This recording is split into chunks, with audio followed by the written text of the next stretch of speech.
तुसी एक सर्जन को गए हो, 4 साल पुरानी बीमारी है, सर्जन दे यही अल्फाज ने कि दवाई है खाओ तो खुराक च तुहानूं पता है जो खाना वो खाओ।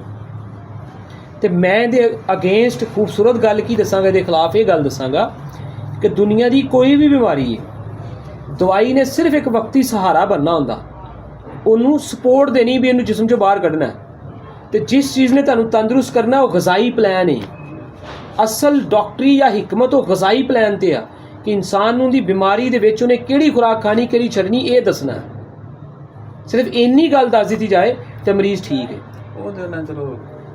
असी तो पॉइंट नोट करवा रहे हैं ना, फाइबर लवो, वाक करो, फाइबर च किहड़ी चीज़ लवोगे, उन्हें तो ताड़ी तबाही फेर देनी। दसो किहड़ी शै है? फाइबर च उन्होंने दसियां जो तुखमलंगा खाओगे, मुरब्बा आमला रीढ़ खाओगे, की खाओगे, बादी चीज़ां खाओगे तो मुसीबत होर वध जाएगी।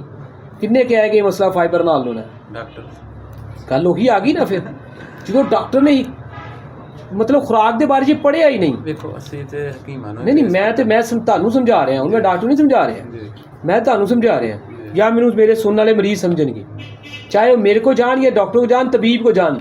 नफरत किसी शख्सियत नाल नहीं, लेकिन अपना इलाज कराना कोई मजाक थोड़ी है। मशीन है ना इंसान एक।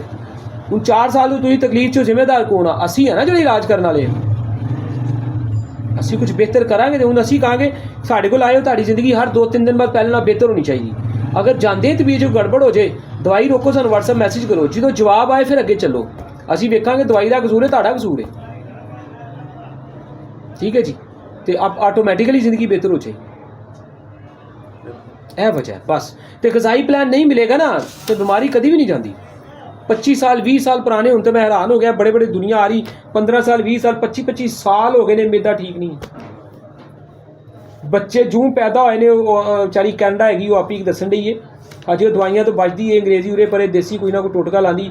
11 साल की पता नहीं एक कुड़ी है, दूजा 5 साल का बच्चा, वो कहती मैं थक गई है, मेरी जिंदगी जी गुजर गई है, मैं इन्ने साल हो गए इन्होंने कवर कर देना, अज तक ठीक नहीं हो सकता। सिर्फ की लोगों को गज़ा का प्लान नहीं है। और 80% जोड़े साढ़े देसी तबीब जड़ियाँ चीज़ां दसते हैं, छिलका इसबगोल, तुखमलंगा, गूंदतीरा, इमली आलूआ का पानी, ये वो, टिंडे तोड़ी, कद्दू सब्जियाँ, ETC, जिस अंदाज ना वो दस रहे हैं, लोग बेचारे और परेशान हो रहे हैं। वो मसले का हल ही नहीं है।